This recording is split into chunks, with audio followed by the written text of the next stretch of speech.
Breaking news. माओवादी top leader Bhupathi का सनसनीखेज आत्मसमर्पण, वीडियो संदेश जारी। माओवाद के अंत की घंटी।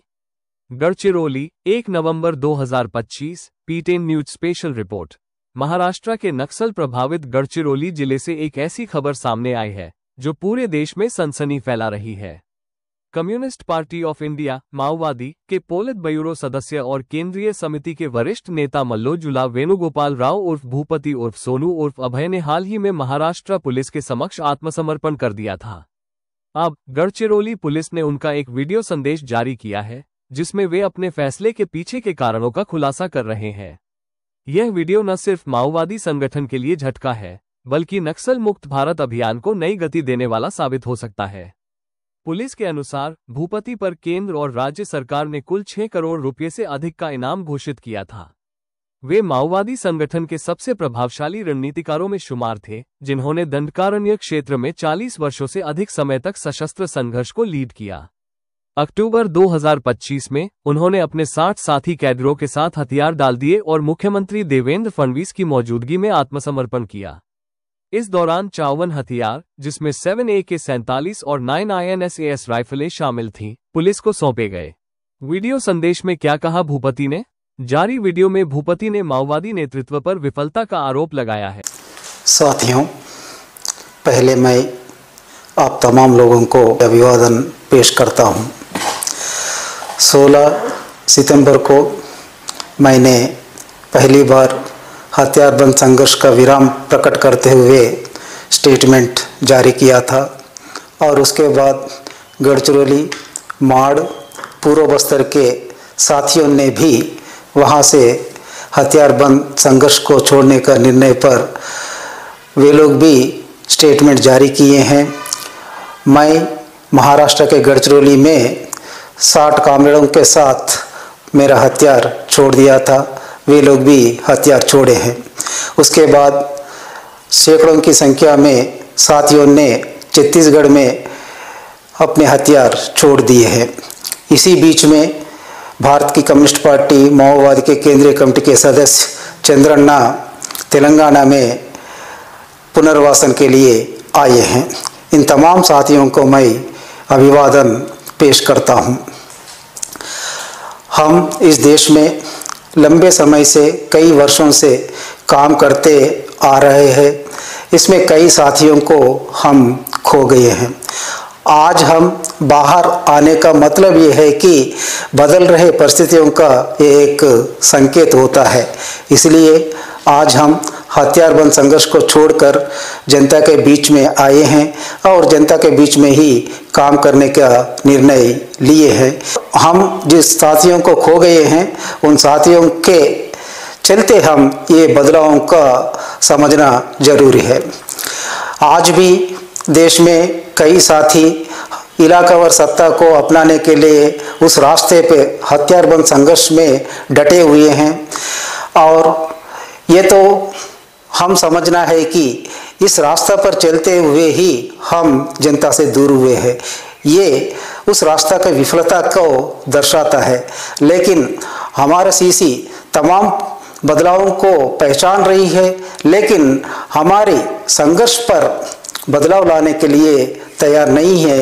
ये उसकी कटमुल्लावाद तरीका को दर्शाता है। इसलिए देश के कोने कोने में काम कर रहे हमारे साथियों से मेरी अनुरोध यह है कि आप तमाम लोग हथियारबंद संघर्ष पर हम आगे नहीं बढ़ेंगे करके हम जो समझे हैं आपके सामने रख रहे हैं।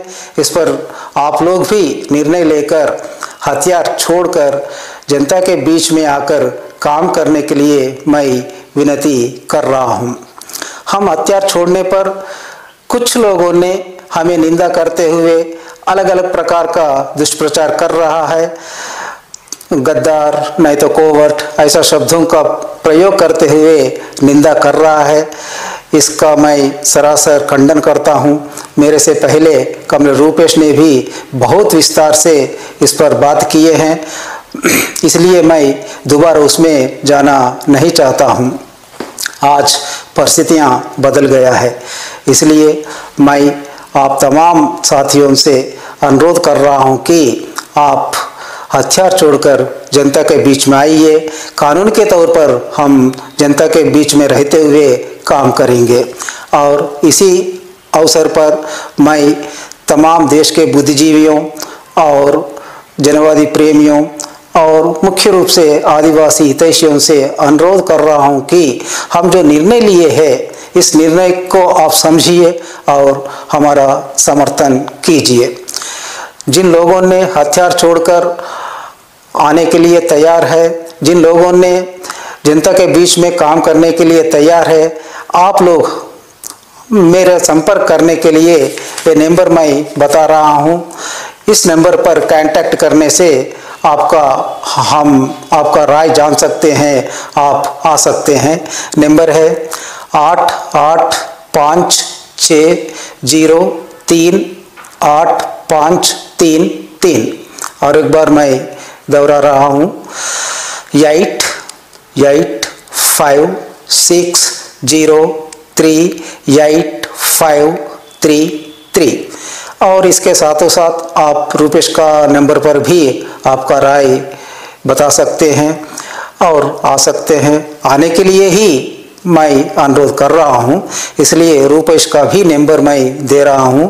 उनका नंबर यह है कि 6267138163 और एक बार 6267138163। धन्यवाद। उन्होंने कहा कि संगठन की वैचारिक रणनीति अब प्रासंगिक नहीं रही और सशस्त्र संघर्ष से लाखों निर्दोषों की जान गई है। मैं अपने साथियों से अपील करता हूं कि वे मुख्यधारा में लौट आएं। ये संघर्ष बेकार है, जैसी भावुक अपील की गई है। वीडियो में वे स्वास्थ्य कारणों का भी जिक्र करते नजर आ रहे हैं, लेकिन मुख्य रूप से वैचारिक असहमति को आत्मसमर्पण का आधार बताया गया है। तेलंगाना पुलिस के एक वरिष्ठ अधिकारी ने इसे माओवादी विचारधारा की स्पष्ट विफलता करार दिया है। आने वाले दिनों में और खुलासे।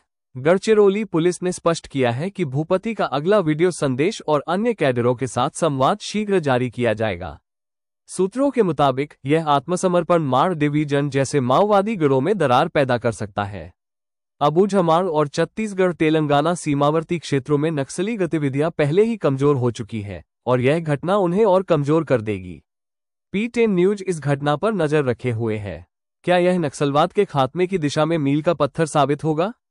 दर्शकों से अपील है कि हमारे चैनल पर बने रहें। अधिक अपडेट्स के लिए सब्सक्राइब करें और शेयर करें।